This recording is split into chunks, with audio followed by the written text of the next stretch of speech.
Halo Sobat Bola Mania, kembali lagi di BRC Official. Ada kabar menarik nih mengenai, bersama Luis Mia, Persib Bandung menuju puncak, Bobotoh justru serukan demo lagi, ini penyebabnya. Bobotoh, julukan supporter Persib Bandung dibuat miris melihat skuad kebanggaannya saat menjalani sesi latihan.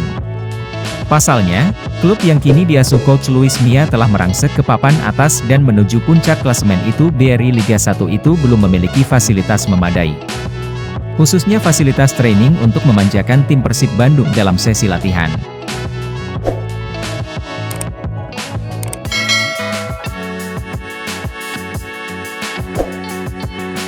Karena itu, Bobotoh menyerukan untuk melakukan aksi demo menuntut agar pemerintah memberikan training ground yang representatif.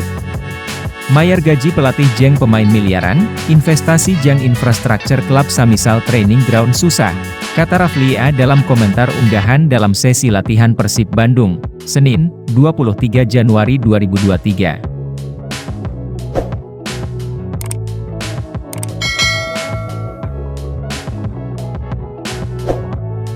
Pihaknya pun berharap, Bobotoh terus menagih janji seperti yang diwacanakan oleh manajemen Persib.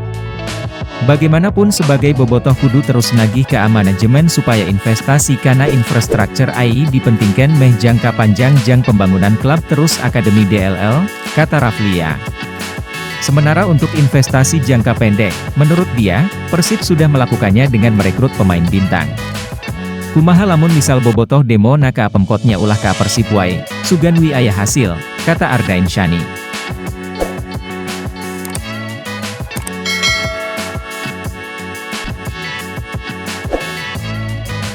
Namun di sisi lainnya, netizen juga memuji penampilan dan pencapaian Persib Bandung meski tanpa training ground, gak ada training ground aja mainnya bagus apalagi ada, hayu atuh semoga tahun ini udah mulai, kata Seke Bronzaza 7.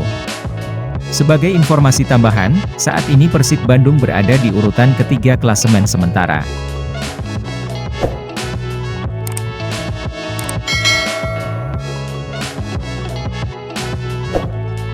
Tim asuhan Luis Mia mengoleksi 36 poin setara dengan poin top 2 Madura United, atau selisih 2 poin dengan pemuncak klasemen, PSM Makassar. Beda dengan dua pesaing di atasnya, Persib masih menyisakan satu laga tunda. Praktis Pangeran Biru baru 18 kali match dan yang lainnya 19 kali tanding. Nah itu dia Sobat Bola Mania untuk update kabar kali ini, bagaimana pendapat kalian Sobat? Tulis pendapat kalian di kolom komentar ya Sobat dan jangan lupa untuk like, comment, and subscribe.